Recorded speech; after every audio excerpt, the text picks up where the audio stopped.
We're talking with Don Ulrich, a rebel pilot, Vietnam, 1967-68. Tell us a little bit about yourself, Don.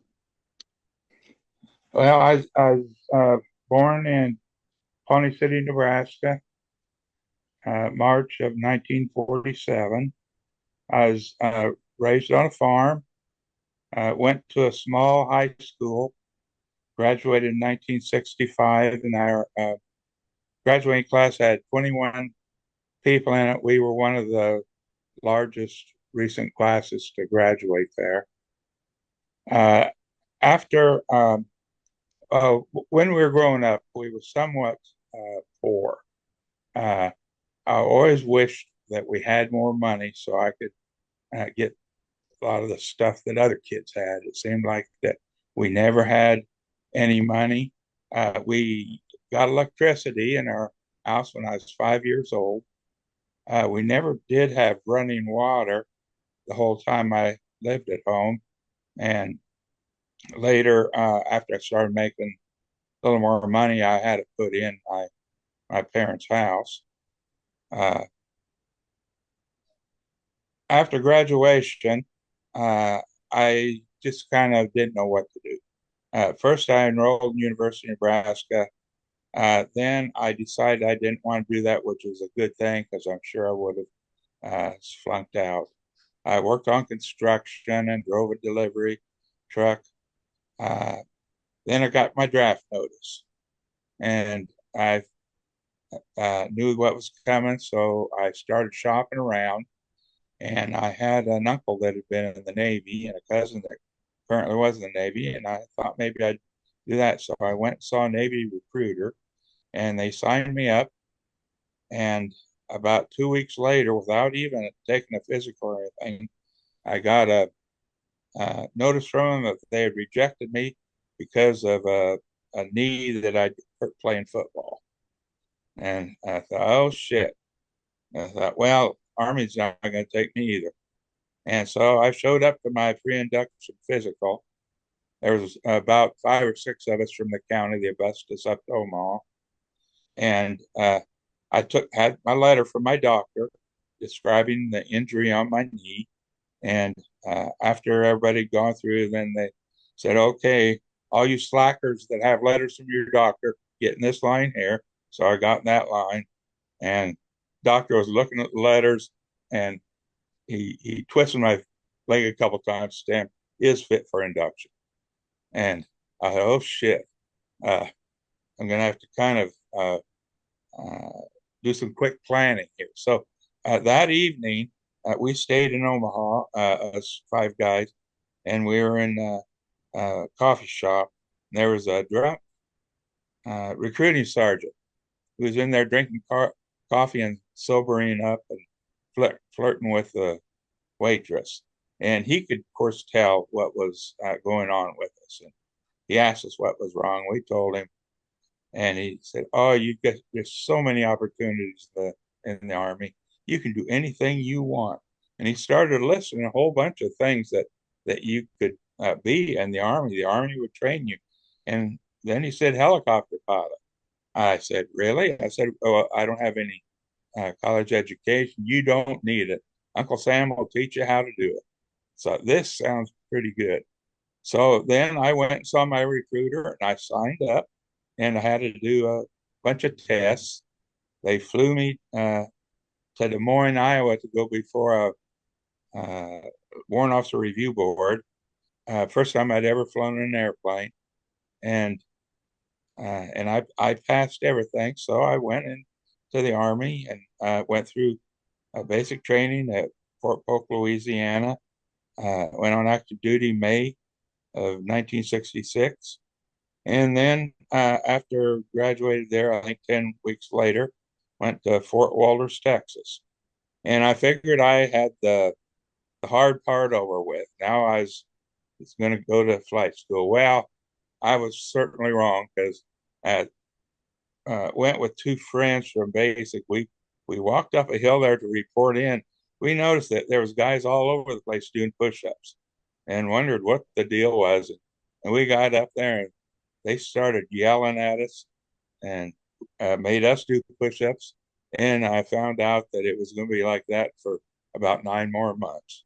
Uh, I do admit that the last 4 months were not as bad as the first 5 months. But anyway, I graduated, uh, flew an OH-23 helicopter in Fort Walters, Texas, and then of course Huey in Fort Rucker, and sent over to Vietnam. Got there in June of '66, and at that time I hadn't really been in the Army that long.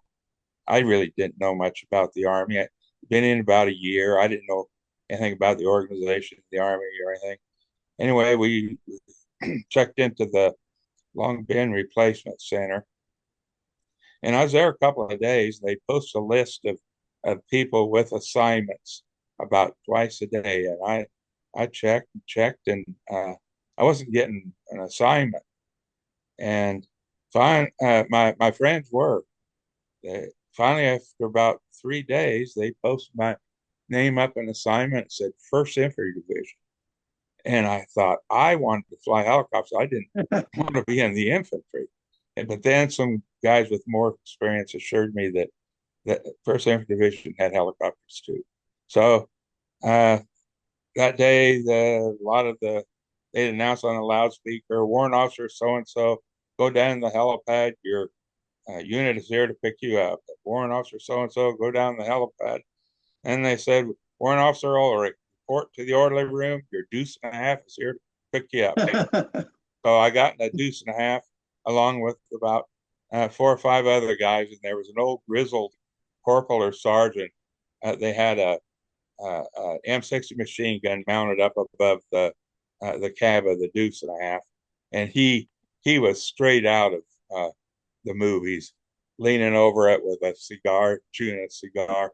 And anyway, we took off, and he was looking around. I was wondering if we were going to get attacked or anything. But anyway, got to Zion, the headquarters, First Division, and they assigned me to a company, First Aviation Battalion.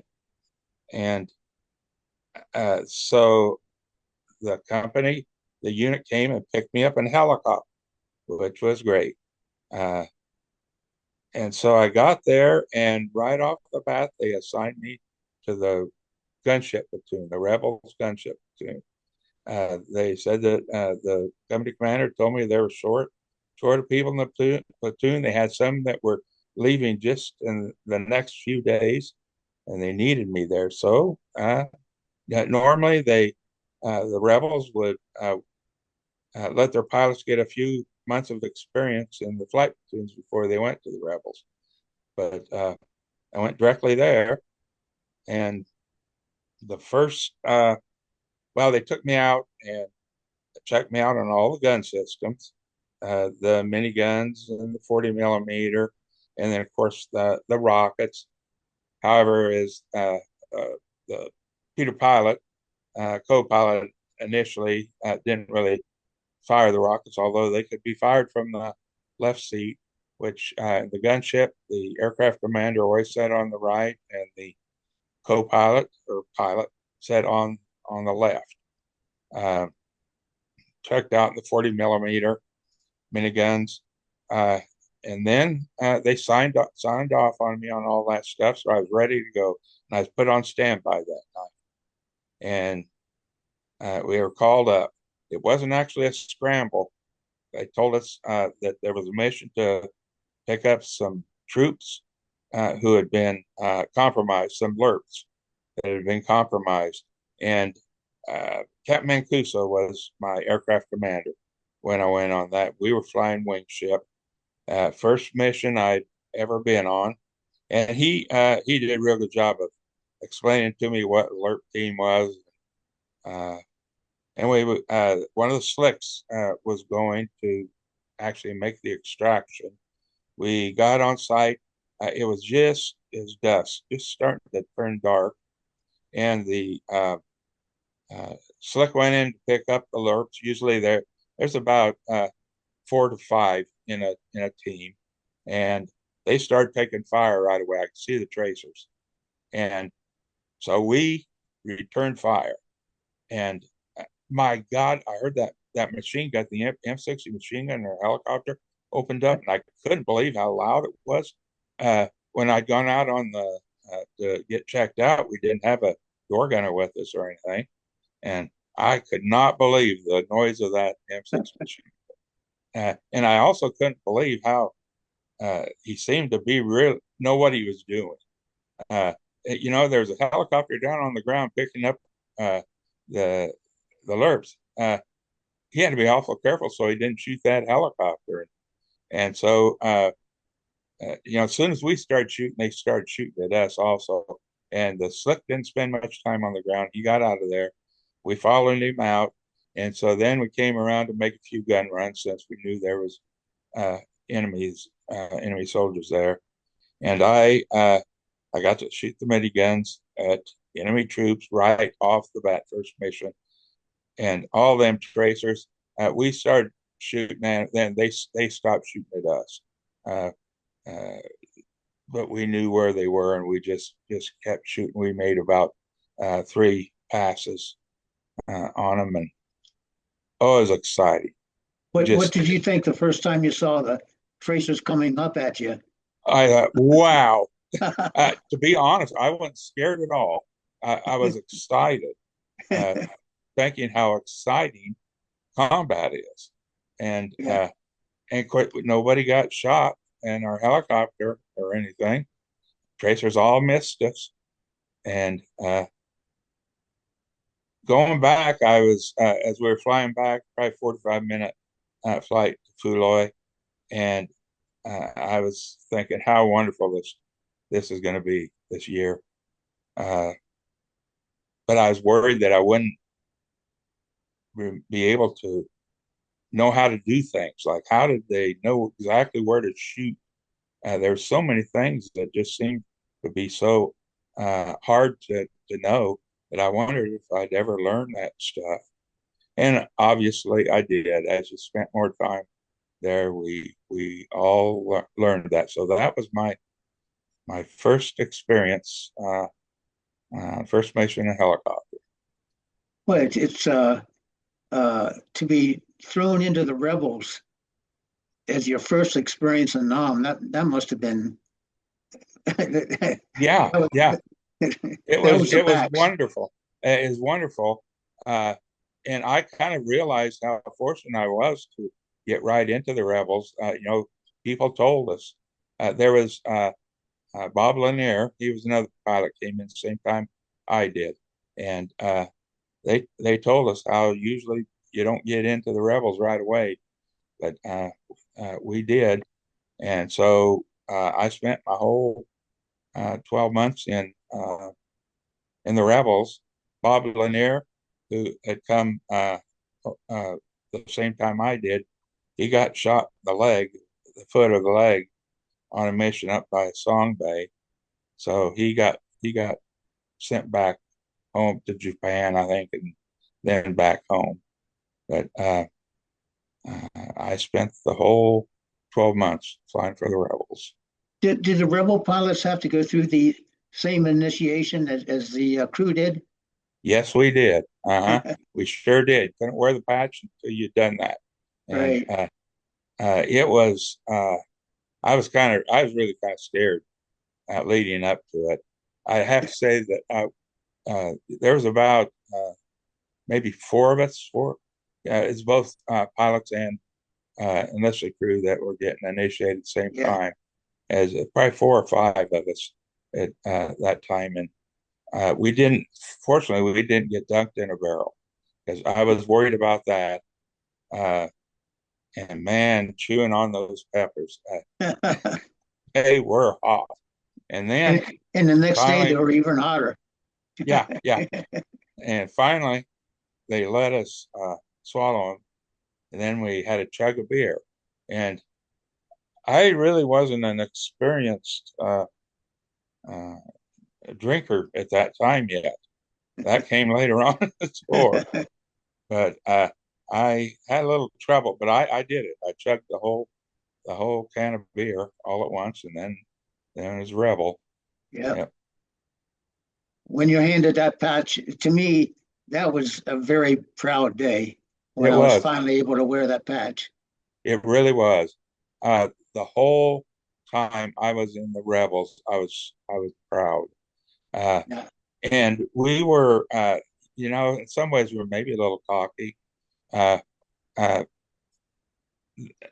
some of the flight platoons, some of them kind of looked up at us. Some of them were jealous of us.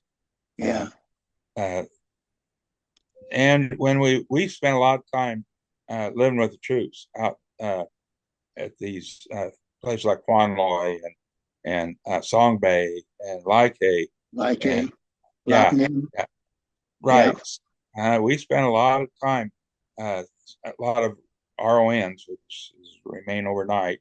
right. In fact, we our platoon had an RON the whole every night, the whole time I was over there.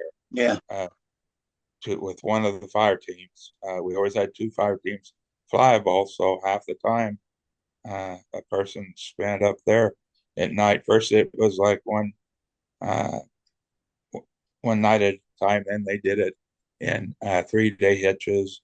But it was all kind of the same. But it was uh, a little more wicked out in those outposts, than it was back in Fudoy. well, like A and Quan Loy, they were mortar magnets. I They mean, just were. about every night you got hit at those places. That's right, and they had our flight line zeroed in. Yep, Uh, they knew where our aircraft were, and they aimed for us. Of course, we had that uh, mission of running out through the mortars uh, right. to get in the air immediately when we were getting mortared, so we could get up in the air and find them and shoot them. Yep, The yep. people that were firing the mortars, and sometimes we could, sometimes we couldn't. But That was an adrenaline pumping moment. it really was. Uh-huh. And as I went on with the rebels, I still the when we would get into a firefight, it was exciting to me, and I just really had no fear. It was just uh, real exciting. Uh, I actually didn't have any fear of any of that until Tom Clay got shot in the helicopter, Yeah, and we got plastered with bullets. One of them came in the windshield right in front of Barry Bauman's face, and Tom got hit in the leg, the hand, and his flight helmet, and Barry got all that plexiglass shrapnel on his face. Plus, I hadn't realized it at the time, but he got some metal shrapnel from the door or something from one of the rounds that had come in. He did get hit by a bullet, but he got hit by a little piece of metal that the bullet flung off. So, and uh, if I remember correctly, that was Barry Bauman's first first time in the first few weeks in the Rebels. I believe it was. Yes, it He was. got there Uh-huh. right before the Tet Offensive of '68. Uh-huh. Yeah. Yeah, Yeah. And this happened. Tom got shot February 19th. yeah. So, Ted Offensive started about the 1st of February. Uh, so uh, it wasn't long after. We were still in the Tet Offensive when he got Yeah. shot. Uh, and, What were some of the more memorable firefights that you can remember? well, the most memorable ones were Lockman and Bodop, where they had all of those 12.7 millimeter anti-aircraft guns. And okay, I'd said that I hadn't got scared till till after Tom got shot, but I have to admit I did get scared uh, when those 51s were shooting at us. Uh, we were pretty good fire teams, and we did everything we could to avoid fire. Like we turned with these were all night battles, and we'd turn all of our lights off on our helicopter when we'd go in for the gun run. Uh, they wouldn't know exactly where we were until we started shooting, and then they would. But that gave us a little bit of a head start. Then after we pulled out, we turned our lights back on, and so the other aircraft could see us. And we always had those battles. We had the Spooky, the C-47 that dropped flares. They also had the miniguns on the C-47. However, those battles, uh, primarily the gunships, the helicopter gunships, and attack air, the Air Force were the main attackers. The Spookies uh, miniguns weren't used too much in those battles. Uh, and I think one of the reasons because there was such close in support. I mean, uh, we were shooting real close to the friendlies, Yeah. and they were up high. They didn't have quite as much control uh, over where their bullets went, but they dropped them flares out, and that anyone who has taken part in a night battle in a helicopter with those aerial flares, what a spooky uh, experience it is. Well, The wasn't way it they you catch. that ran into one or had a Yes, close I call did. with one? Yeah, I can get to that. That's a story in itself. But you uh, them flares would drift. And of course, they had smoke from the flares, and the smoke or the light of the flare would reflect off of the smoke.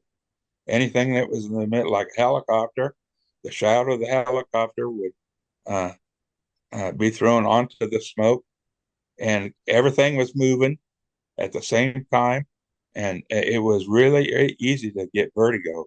Uh, Yeah. and that in if it wouldn't have been so deadly, it would have been beautiful. The the all those things going on at the same time.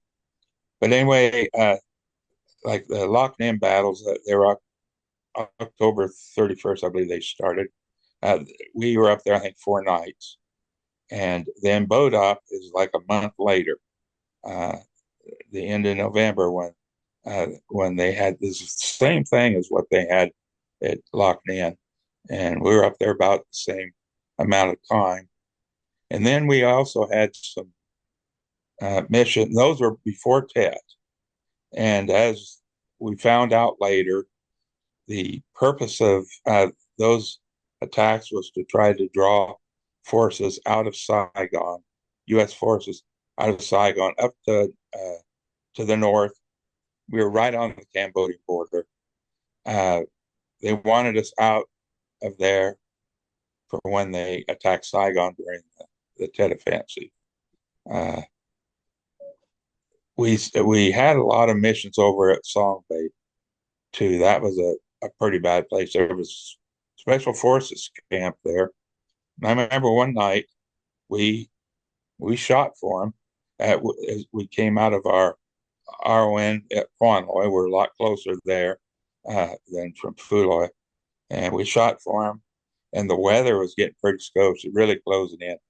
And after it seemed to everything had died down, we started heading back to Quanloy, and the weather was too bad. It was dark, and I mean the ceiling was uh, maybe one or 200 feet at the most. It was dangerous to try to fly uh, back to Quanloy, and so we special forces told us, "Well, come land here. We'll take care of you." So we landed in front of that special forces camp, shut the helicopters down, and went inside the compound. They sent a couple ARVN soldiers with M14s out to guard our helicopters. I wouldn't have wanted their jobs. But That re- anyway, uh, we spent a couple hours or so there with them. They fed us. They great guys. Uh, and then as soon as the weather cleared a little bit, we headed back to Quanloy. But that was kind of a neat experience. wasn't it Song Bay that was getting overrun one night and they leveled the what was it, a 155 and shot the beehive rounds, straight into them? Yeah, yeah. And also, I had heard that one battle that the 101st, some of their elements came over to Vietnam while we were there. They may have had some units up north before, but anyway, they farmed a lot of those uh, uh, people out to us to get some experience. We had 101st pilots flying with us for a couple of months. But anyway, there was the 101st was there at Song Bay that one time, and they had again, I didn't know much about infantry tactics, but they brought their quad 50s, which is on a 5-ton truck, too too far up, too close to the skirmish line. They had to retreat, and they couldn't get that big truck out of there in time, and so that became another uh, weapon for the NVA, for the North Vietnamese. They turned around and used that quad 50, which is just a deadly weapon. It's horrible, but Tho- they tho- turned it around on the friendly.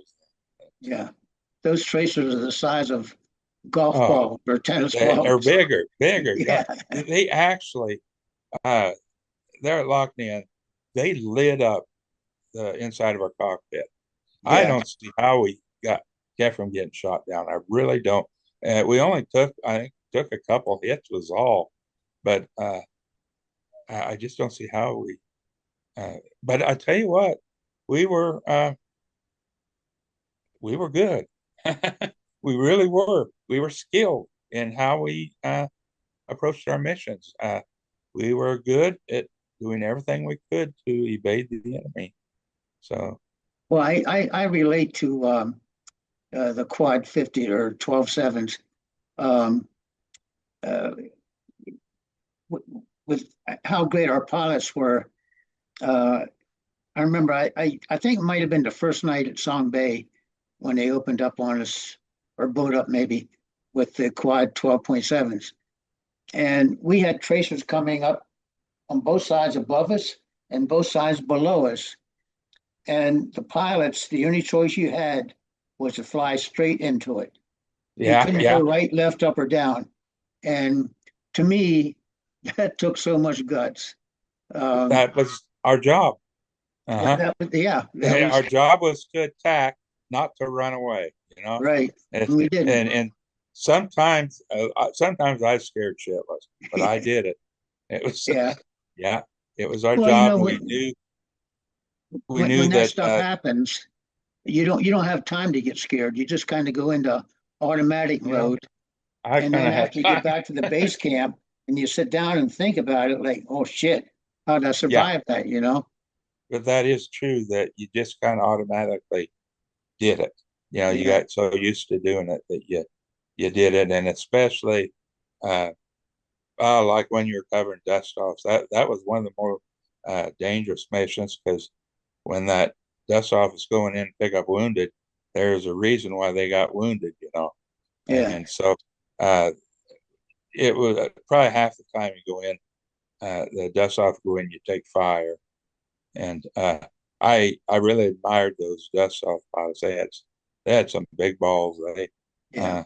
Uh, uh, when Tom got shot, we were covering a dust off in the midst of battle, and he went in there, went in low level as the all the fighting was going on, and we felt it was definitely our job covering. When you got a pilot willing to risk everything like that to help save some of the wounded troops, it's our job to make sure that we do everything we can Yeah. to protect them.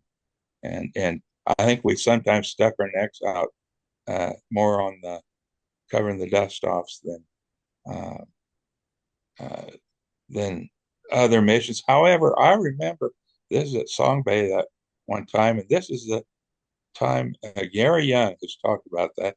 he was in the helicopter with me. Uh, I was flying left seat in the Hog with Jerry Morgan, and Gary Young saw like the he said the trees opened up, and there was a big twin 12.7 gun pointed right at us, and uh, that time the guys on the ground they kept telling us to, yeah, we like bring it in 50 meters. Put it 25 meters west of us. They'd pop smoke, so we knew where they were. And you could bring it in 10 meters. You know, it got to the point where they basically were getting overrun, and you came in slow and low, just put everything you could right on there. Tell them get their heads down because there's going to be some shrapnel flying around, and you just did everything you could to try to help them. But we were flying. It was at night, obviously, flying from Song Bay to Lai after doing some shooting for someone up there that was in contact. And I was flying as the AC aircraft commander and flying wing off of Jerry Morgan. My favorite person to fly off of. And it's always the wing ship's responsibility to call for artillery. In other words, to make sure that we're not flying through artillery. We always did it every flight. They had a special frequency. We call them, tell them our route, and they'd tell us if we were clear or if we needed to modify our route.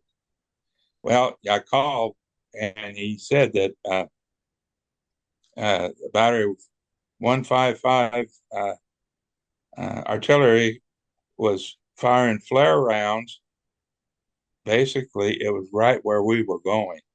And he tried to give us some route to take. And I was looking at the map on my lap. And of course, well, I knew about where we were, but it was dark. I was trying to figure the best way to fly to avoid that. And I was looking down my map, and just that fast, there was a flash of light in front of us, it just almost blinded you. And then Centauri, I don't know if you remember him, the pilot. Uh, he was flying left seat with me, and he did great. His natural reaction was he pulled back on the cycling. That put us a little bit in he did it immediately, put a little bit of a nose up attitude, and all of a sudden, crump, it terrible uh, noise, and the helicopter shook, and then it was completely dark.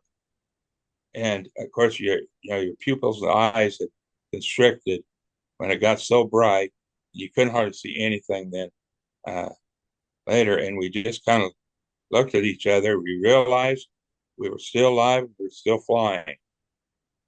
And we figured out there was a terrible noise coming from underneath the helicopter, which we didn't know what had happened to the helicopter.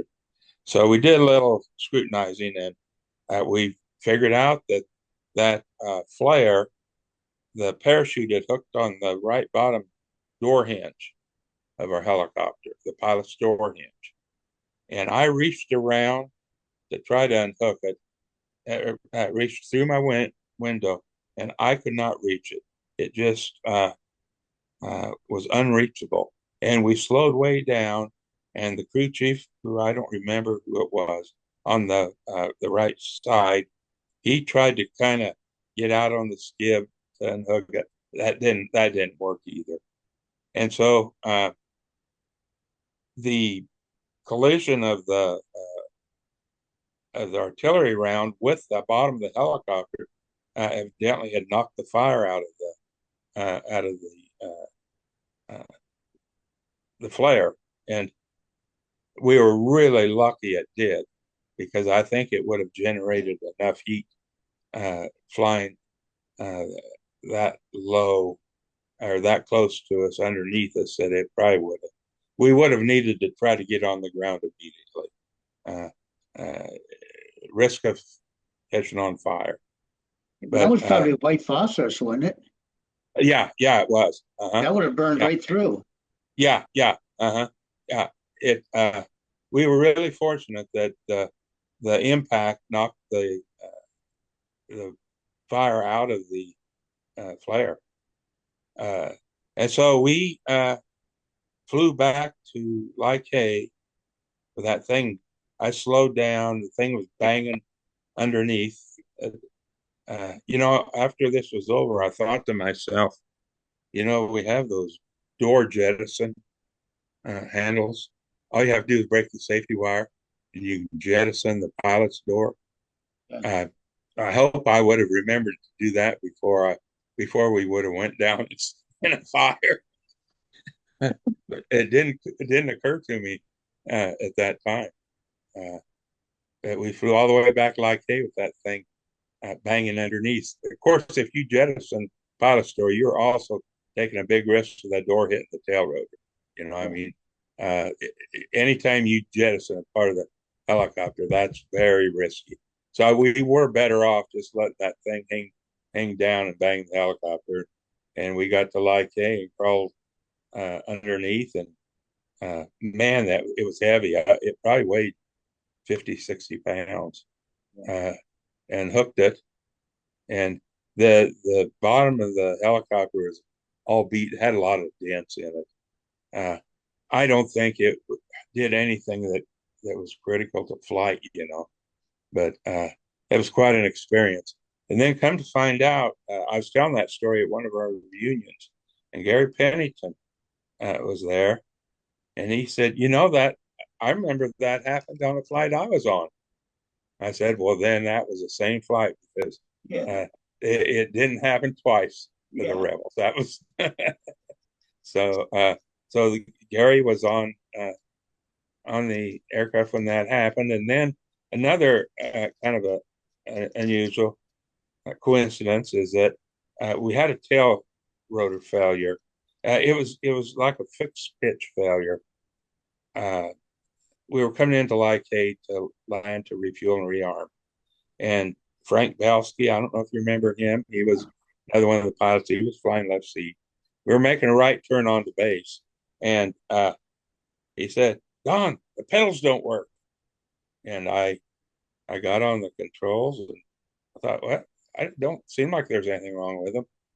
And so I took it in to land, and as I had to apply more right pedal, yeah, it was stuck. You couldn't push the right pedal down. The uh, you could push left pedal, but you couldn't push right. And I don't know how much left pedal you could push because we didn't have to push any left pedal when we were going down. But anyway, I made a go around and we came back around, did a running landing, went real good. As there was no problem at all. Slid it. They had that solid PSP runway there at Like which I really liked. Just slid it onto that thing. The worst part about it was that it was sitting out there in the middle of the runway, and there was some like C-123s and C-130s that were wanting to land, and they couldn't because uh, our helicopter was sitting there, and we weren't gonna with the stuck pedals. We weren't gonna try to pick it up and fly it off, but uh, we got the Robin Hoods. We got some ground handling wheels from them, and we had it off the runway in probably about 15 minutes, but the tower was getting pretty antsy about that. Anyway, uh, Phil Hall was talking to me at one of the reunions, and he said, sometimes there's things that I think happened in Vietnam, and I don't know for sure if they really happened or if I was just dreaming of it or thinking of it. Yeah. And I said, I know what you mean. He said, like I seems like I remember once that we had a tail rotor failure. And we slid on the runway, made a running landing, Said, "Yep, we did that." And then come to find out, uh, uh, he was the crew chief on there. Come find out, Barry Schweitzer was the door gunner Yeah. uh, on that too. So, and there's a lot of things that happen that I can't remember who the crew were, and I know it's the same way. The crew chief and gunner can't always remember who the pilots were when certain things happen. But sometimes you do remember, but sometimes you just can't remember. Well, when I try to when I try to recall when I was shot down at up around, is it the Paris Peak or the Fish Hook? Bishop, Fish Hook. yeah, Um, I remember certain parts of it, but I can't remember the entire amount of time I was on the ground. So, and then when I try to remember it, I think, am I remembering correctly, or uh-huh. I just don't know for sure. I know. And also, it's unusual about certain experiences, incidents. The what sticks really sticks with you. Uh, I know there's been a couple people talk about the time that we ambushed that squad of North Vietnamese troops.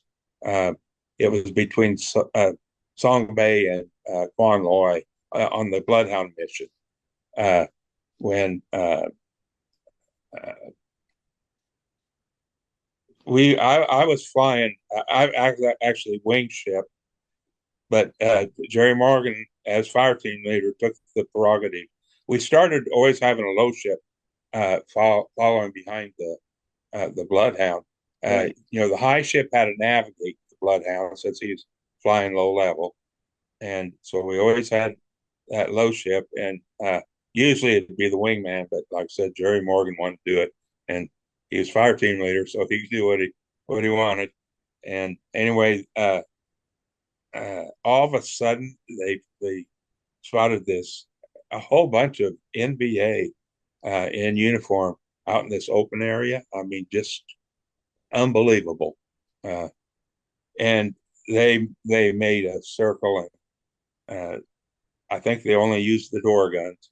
Uh, and it was Dennis Hall, and he he did a lot of carnage. And then we came down, and I don't remember who our door gunner was. We were obviously okay. Dennis was a crew chief, wasn't Yeah. he? So we must have been making right hand orbits then. And so I don't remember who it was, but everybody got in on it. And there's dead bodies laying all over down there. And then, like a fool, we decided that we ought to land, uh, see if we can get any information out of their packs or anything. So the slick that's carrying the Bloodhound landed, and we flew a circle around them, real low level, both aircraft, both gunships, and uh, the crew chief. I can't remember his name now, but him and that chemical lieutenant, the guy that always ran the Bloodhound, he was a nice guy. Anyway, they got out to go get some of the equipment stuff off of the bodies, and as they were walking, the crew chief he almost stepped on this guy that was hiding in the grass, and uh, that guy was scared to death, no question about it. I mean, his buddies all just got killed, shot, and he started running, and he was firing his AK-47 kind of behind him, just in a wild manner, wasn't really aiming or anything. And that's when Dennis Hall opened up with about a 3 second burst from his M60 and just mowed him down. Uh, right within probably 25 meters uh, of the crew chief and the lieutenant. I Yeah. mean, it was a close shot, but And then right after that, didn't another guy stand up and Dennis got him too? I don't remember that. Uh, uh, I don't remember that happening that way. It may have been that someone had stood up before uh, that he got, and then he got this guy that Okay. had. But anyway, they took a bunch of equipment off of the dead soldiers, and we came, we brought them back as LIK and S2. Intelligence met us out there at the runway. Uh, First of all, they told us, and we knew it, that we're really dumb to do that, to land out in the middle of hostile country when you really didn't know what was surrounding that area yet. Yeah. And but we did, and they were real happy to get the information that they found. There was maps and everything contained in their backpacks and that. And one thing that struck me, now we found out these were new troops. They had just arrived in South Vietnam. They had new uniforms, uh, new packs. All their equipment was like brand new, and the blood on that new olive drab equipment contrasted the bright red blood with the olive drab. It just really made an impression on me. Like, look what we did. Yeah. And I mean, that was our job. We did it though. It's a lot of that stuff was, especially later on, was kind of hard to reconcile. But I haven't had a lot of uh, remorse. Uh, but you go. Well, I went for 40 some days without a day off. Uh, we were short of aircraft commanders. We had uh, plenty of fire team leaders, and of course, fire team leader didn't want to fly Wingship since he was a fire team leader, and we had plenty of co-pilots, Peter pilots, but we were short of aircraft commanders, and uh, Jim Lungwitz and I think were the main ones that we just got our asses flown off, and we were on missions or 24-hour standby continually, like for 40 some days, and it just starts to wear you down. It's like you need a break in there somewhere. It just wears on you, and uh, it's hard to yeah, it's kind of hard to explain, but I'd say that got to me probably more than any individual battle that we participated in. Just that, and of course, we had a lot of that was after Tet. It was during the time when Tom Clay got shot. After he got shot, came back, got another helicopter, and flew up to Conway for an RON. You know, there was no rest for the weary. But, that to me, just the way it kind of wore me down, uh, was kind of it was significant to me. It really worked on me. Okay, let's wrap it up there.